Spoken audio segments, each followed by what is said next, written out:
uma das obras psicografadas por Chico Xavier, um espírito narra sua conversa com a atriz já desencarnada Marilyn Monroe. E tudo começa com um grupo de espíritos que andavam pela Wilshire Boulevard, em Hollywood, quando então decidiram entrar no famoso cemitério Memorial Park. No local puderam observar uma certa movimentação de espíritos libertos da experiência física. Tudo no interior do cemitério era tranquilo e alegre, com túmulos simples que pareciam monumentos erguidos à paz. Entre as árvores, diversas entidades espirituais iam e vinham, algumas parecendo convalescentes, sustentadas por enfermeiros em um pátio muito extenso. E foi nesse cenário que esse grupo de entidades se aproxima de uma pequena construção que abrigava os restos físicos de personalidades conhecidas, entre elas Marilyn Monroe. E assim, um dos espíritos pergunta: "Estão aqui os restos mortais de Marilyn, a estrela do cinema, cuja história chegou até mesmo ao conhecimento de nós outros, os desencarnados de longo tempo no mundo espiritual?" "Sim. Não se detenha, porém, a tatear-lhe a legenda mortuária. Ela está viva e você pode encontrá-la aqui e agora." E a poucos passos daquele grupo de espíritos estava lá uma jovem desencarnada, mas ainda evidentemente enferma, que repousava a cabeleira loura no colo de uma simpática senhora que a tutelava. Ela exibia uma face desfigurada e os olhos tristes. E assim, um daqueles espíritos se aproxima respeitosamente da jovem e inicia uma breve entrevista. "Sou amigo do Brasil, que deseja ouvi-la." "Um brasileiro a procurar-me depois da morte?" "Sim, por que não? A sua experiência pessoal interessa a milhares de pessoas no mundo inteiro." "Uma experiência fracassada." "Uma lição, talvez." "Em que poderia ser útil?" "A sua vida influenciou muitas vidas, e estaríamos a receber, ainda que fosse um pequeno recado de sua parte, para aqueles que lhe admiram os filmes e que lhe recordam no mundo a presença marcante." "Quem gostaria de acolher um grito de dor?" "A dor instrui." "Fui mulher como tantas outras, e não tive tempo nem disposição para cogitar de filosofia." "Mas fale, mesmo assim." "Bem, diga então às mulheres que não se iludam a respeito de beleza e fortuna, emancipação e sucesso. Isso dá popularidade. E a popularidade é um trapézio na qual raras criaturas conseguem dar espetáculos de grandeza moral, incessantemente no circo do cotidiano." "Admite, desse modo, que a mulher deve permanecer no lar de maneira exclusiva?" "Não tanto. O lar é uma instituição que pertence à responsabilidade tanto da mulher quanto do homem. Quero dizer que a mulher lutou durante séculos para obter liberdade. Agora que a possui nas nações progressistas, é necessário aprender a controlá-la. A liberdade é um bem que reclama senso de administração, como acontece ao poder, ao dinheiro, à inteligência." "Miss Monroe, quando você se refere à liberdade da mulher, você quer mencionar a liberdade do sexo?" "Especialmente." "Por quê?" "Concorrendo sem qualquer obstáculo ao trabalho do homem, a mulher de modo geral se julga com o direito a qualquer tipo de experiência, e com isso, na maioria das vezes, compromete as bases da vida. Agora que regressei à espiritualidade, compreendo que a reencarnação é uma escola com muita dificuldade de funcionar para o bem. Toda vez que a mulher foge à obrigação de amar, nos filhos, à edificação moral a que é chamada.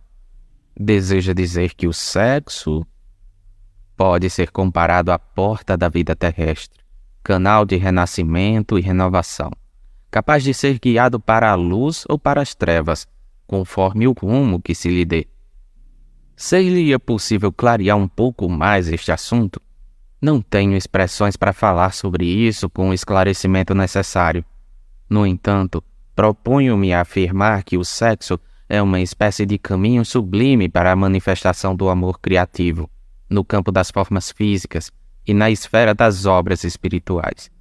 E, se não for respeitado por uma sensata administração dos valores de que se constitui, vem a ser naturalmente tumultuado pelas inteligências animalizadas que ainda se encontram nos níveis mais baixos da evolução.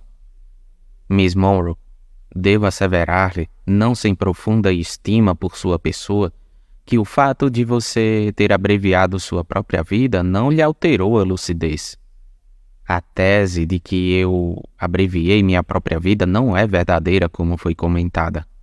Os vivos falam acerca dos mortos o que lhes vem à cabeça, sem que os mortos lhe possam dar a resposta devida, ignorando que eles mesmos, os vivos, se encontrarão mais tarde diante desse mesmo problema. A desencarnação me alcançou através de tremendo processo obsessivo.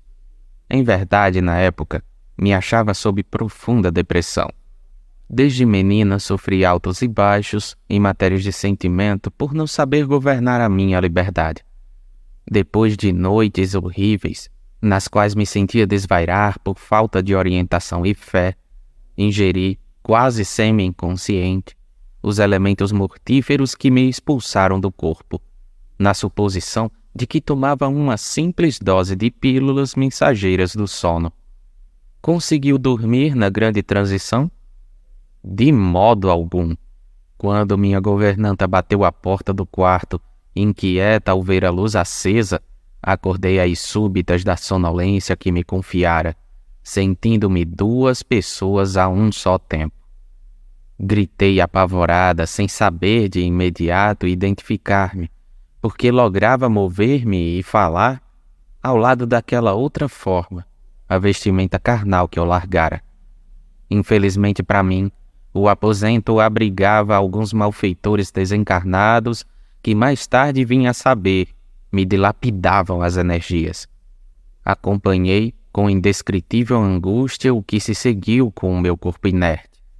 Entretanto, isso faz parte de um capítulo do meu sofrimento que lhe peço permissão para não relembrar. Seria possível para você explicar-nos por que teria experimentado essa agudeza de percepção justamente no instante em que a morte, de modo comum, traz anestesia e repouso? Efetivamente, não tive a intenção de fugir da existência, mas, no fundo, estava incursa ao fato de que abreviei minha vida de forma indireta. Malbaratara minhas forças em nome da arte, entregara-me a excessos que me arrastaram a oportunidades de elevação. Ultimamente fui informada por amigos daqui de que não me foi possível descansar, após a desencarnação, enquanto não me desvencilhei da influência perniciosa de espíritos vampirizadores a cujos propósitos eu aderira por falta de discernimento quanto às leis que regem o equilíbrio da alma.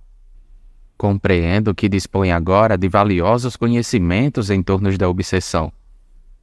Sim, creio hoje que a obsessão entre as criaturas humanas é um flagelo muito maior que o câncer.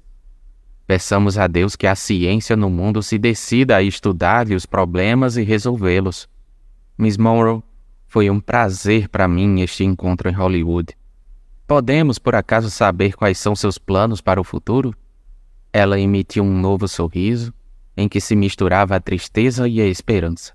Manteve o silêncio por alguns instantes e afirmou: na condição de doente, primeiro quero melhorar-me.